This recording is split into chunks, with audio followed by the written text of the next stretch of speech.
So hi there and welcome to this video.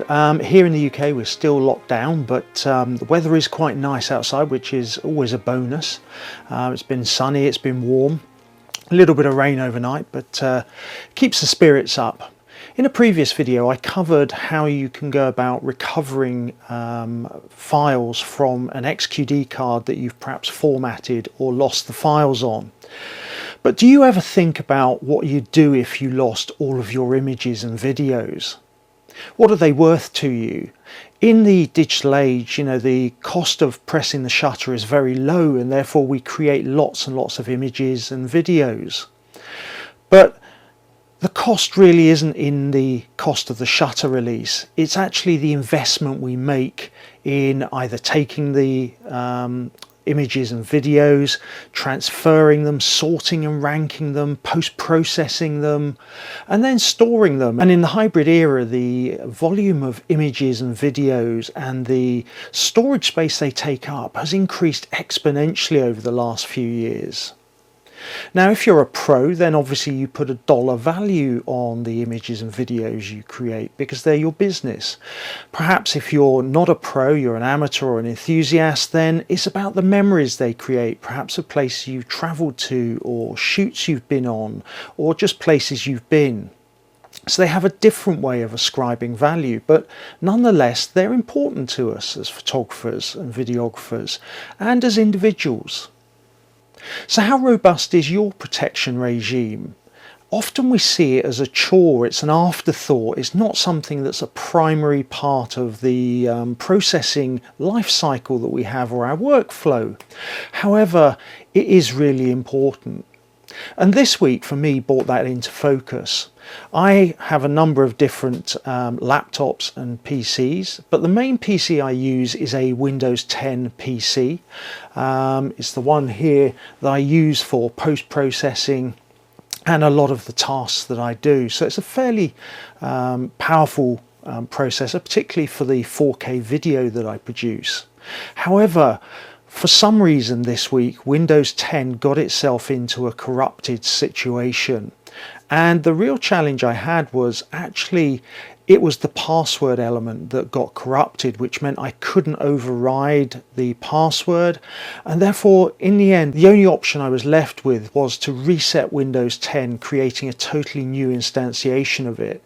And therefore, it treats you as a new user for security reasons. And it even if you don't overwrite the apps you've installed, it ignores them and it deletes all of your personal files. Now, obviously, I had to stop and think about the impact of that before I did it, but it really was the only way around it. I spent quite a lot of time investigating, looking at different options, trying different software, speaking to different people, but in the end I was left with no option but to reinstall Windows or reset Windows 10. Now, as I said, I did think long and hard before I pressed the button to say yes, overwrite and start again. But that was made a little bit easier for me because I had put some logic into how I'd structured both my PC and the storage of different files. Over the years, I've created a multi-layered approach. So if we start off looking at the PC, then I've built it with multiple drives in it. So I've got an SSD, a fast SSD, on which I have the operating system, Windows 10, plus some of the apps that are quite speed sensitive. I also have a second drive, which is a combination of SSD and hard disk drive. So it's fast for things that get used very often, but then it's got a much larger hard disk drive for storing other things that get used less frequently. And on there I've got some of the apps that I use that are less frequently perhaps, and that's where I keep the majority of my data. I also have various cloud accounts like Google Drive, etc., where I back different things up as well, and perhaps things that I use on my laptops as well as my PC. And on top of that, I've got Adobe CC, and Adobe come in for quite a bit of flack around the subscription model sometimes. But one of the benefits you get with an Adobe CC account is not only access to all the apps, but you get some storage space and a bit of cloud storage space, which allows you to transfer images between different devices. So I have a backup through that as well. So that's really my working environment, and it's this balance of speed with the SSD with the amount of storage I need with the hard disk drive, and then the cloud for transferring between different devices. That works quite well for me. It stood the test of time. I can update different elements of it. So I've updated the SSD a couple of times to increase the capacity. And then I've used the old SSDs as scratch drives, for example, for my Premiere Pro and my Lightroom processing. So that's the PC. I've then also got a further level of backup because I've got a number of network attached storages, NASes, which I've got set up in different RAID configurations.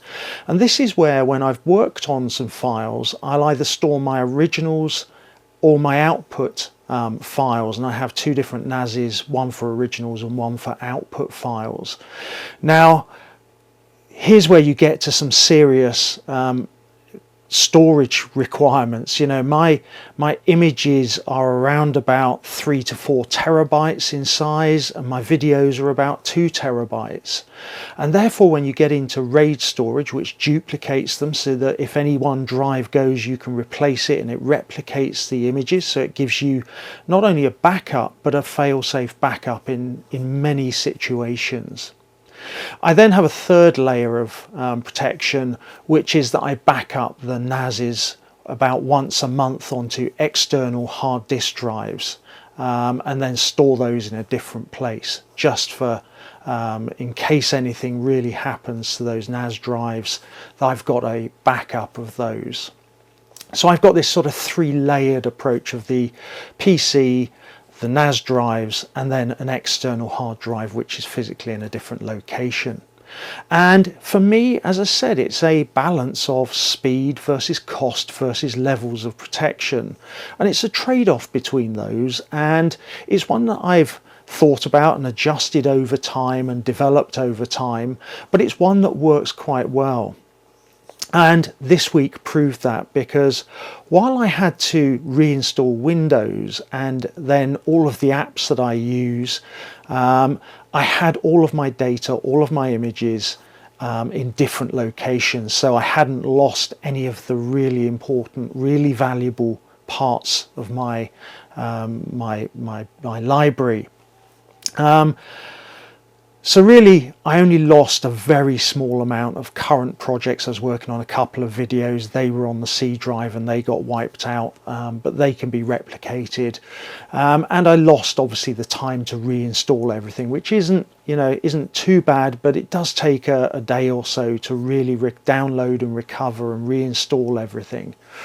But what it did highlight to me is that whilst I have all my images and my videos well protected, actually some of the little things that you create over time to make your workflow a lot easier, such as little presets for exporting, for example, that's where I hadn't backed them up, and I'm going to be looking at how I can back up some of those in future.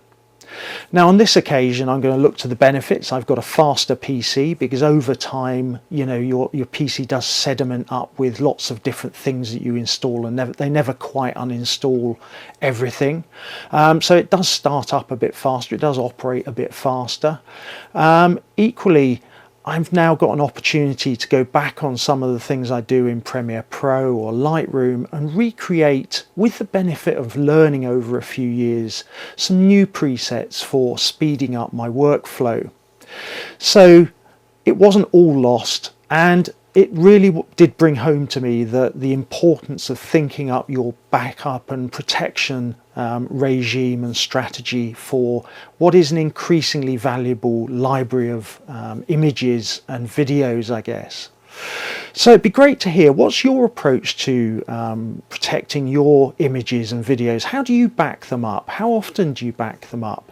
Drop your thoughts, the approaches you take in the comments below. It'd be great to hear your views.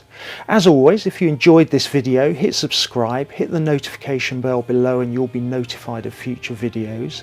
And I look forward to seeing you in a future video. And of course, in these challenging times, do keep safe.